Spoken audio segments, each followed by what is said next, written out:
မြန်မာရွက်အလက်ဝဲကိုဘာကြောင့်တစ်ကမ္ဘာလုံးမှာအကျန်းဆုံးပြိုင်ပွဲလို့သတ်မှတ်ခဲ့တာလေတကယ်ကျမ်းပါတယ်ဆိုတော့ UFC Fighter တွေတောင်လက်ဝဲရဲ့စီမင်းစည်းကမ်းတွေနဲ့ပတ်သက်ပြီးတော့အန်အောတုံလို့ရောက်တဲ့အထိ respect ပေးခဲ့ကြပါတယ်ဒါဆိုရင်ဘာလို့များအကျန်းဆုံးလို့သတ်မှတ်ခဲ့ကြတာလဲတစ်ချက်ကြည့်လိုက်ရအောင်ပထမဆုံးအနေနဲ့လက်အိတ်မပါတဲ့ဗလာလက်သီး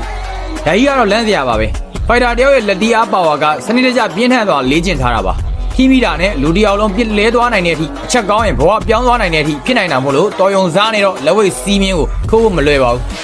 ။ကမ္ဘာလုံးကပြိုင်ပွဲတွေမှာသုံးခွင့်ပိတ်ပင်ထားတဲ့ခေါင်းတိုက်ချက်။ခေါင်းကလူခန္ဓာကိုယ်ရဲ့အမာဆုံးနေရာမို့လို့ပြိုင်ပွဲတွေမှာအသုံးပြုခွင့်ပိတ်ပင်ထားပေမဲ့လက်ဝဲမှာကတော့တရားဝင်ခွင့်ပြုပေးထားပါတယ်။ပြိုင်ဘက်ကအရှုံးပေးမှပွဲကိုရက်လိုက်ခြင်း။တခြားပြိုင်ပွဲတွေမှာကအချီ3ချီ5ချီစသဖြင့်တတ်မှတ်ပြီးတော့အနိုင်ရှုံးကိုဆုံးဖြတ်ပေးတာမျိုးပါ။ဒါပေမဲ့လက်ဝဲမှာကတော့ပြိုင်ဘက်ကရှုံးပေးမှသာပွဲကိုရက်လိုက်တာမျိုးပါ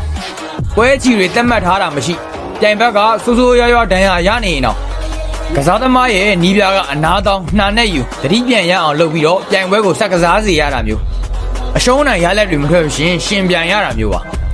မြန်မာလက်ဝဲရဲ့ရည်ရွယ်ချက်ကိုကယောက်ျားတို့ရဲ့တတိကိုပြသရတာမျိုးအနိုင်မခံအရှုံးမပေးရေကုန်ရေကန်းစော့ကစားကြရတာမျိုးယောက်ျားတို့ရဲ့ဇာကိုဘဝနဲ့ယဉ်ပြီးပြသကြရတာမျိုးရဲရင်နဲ့ဇာတိမန်ကိုပေါ်အမကူရေမရှူတဲ့စော့ကစားပြရတာမျိုးရရှိတဲ့ပတ်စံကလည်းမမောလောက်စရာမရှိတာမို့လို့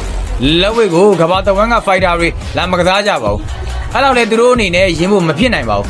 ဒါတွေကြောင့်ပဲမြန်မာလက်ဝဲရဲ့အဆင့်တန်းနဲ့မြန်မာရဲတတိကိုကဘာကအတိမပြရတဲ့အထိခံထားတဲ့ပြိုင်ပွဲတစ်ခု